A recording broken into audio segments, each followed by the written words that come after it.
This is Democracy Now!, democracynow.org, the War and Peace Report. I'm Amy Goodman. We're going to do this next segment in two parts, today and tomorrow. President-elect Barack Obama has made his final cabinet selections, filling both top intelligence posts. He hasn't made the announcement yet, but Democratic officials have confirmed. Obama has chosen Leon Panetta to head the Central Intelligence Agency, a former Congress member. He's also served as White House Chief of Staff under President Clinton.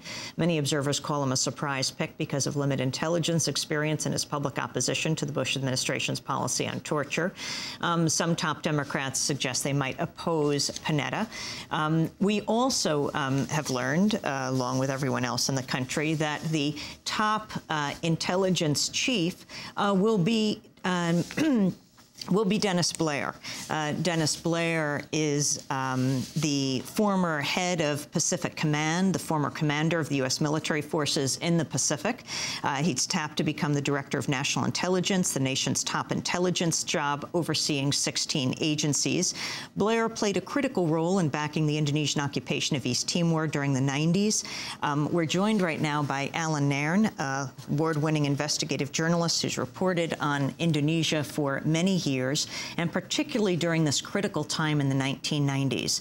Alan, we're going to divide this into two parts since we have very little time, but can you give your thoughts on the possible appointment of Dennis Blair, nomination of Dennis Blair to be head of the nation's intelligence, DNI, Director of National Intelligence?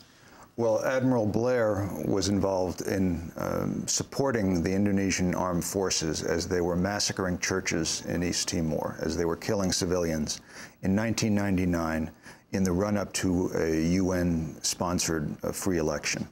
That election was due to decide whether East Timor would become independent. The Indonesian army was trying to stop the occupied Timorese from voting for independence. So they set up militias, which went on rampages. In one incident, they went into a church in Likisah where refugees were hiding. They massacred them with machetes. Their flesh was found plastered to the walls. 2 days after that, Admiral Blair went to meet with the Indonesian commander, General Wiranto, and he gave him reassurances that the U.S. was still behind him. He offered him new U.S. military aid.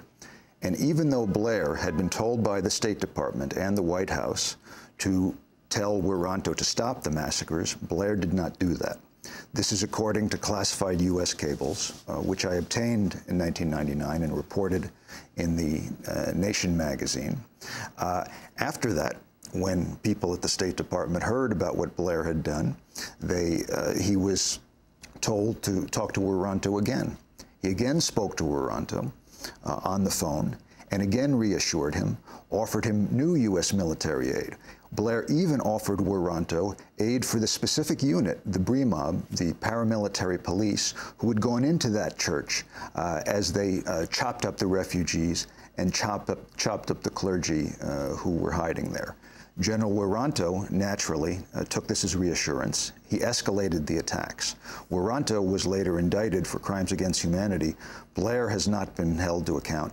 And now they say Obama wants to make him Director of National Intelligence. You know, Richardson is in trouble. Blagojevich is in trouble. That's small potatoes compared to what Admiral Blair did. ETAN, the East Timor Action Network, is running a campaign to stop this nomination. We'll come back to this discussion tomorrow and broaden it out. Alan Nairn, award-winning journalist, has reported from and on Indonesia for many years. His website, news and comment at news.blogspot.com. I'm Amy Goodman. Thanks so much for joining us.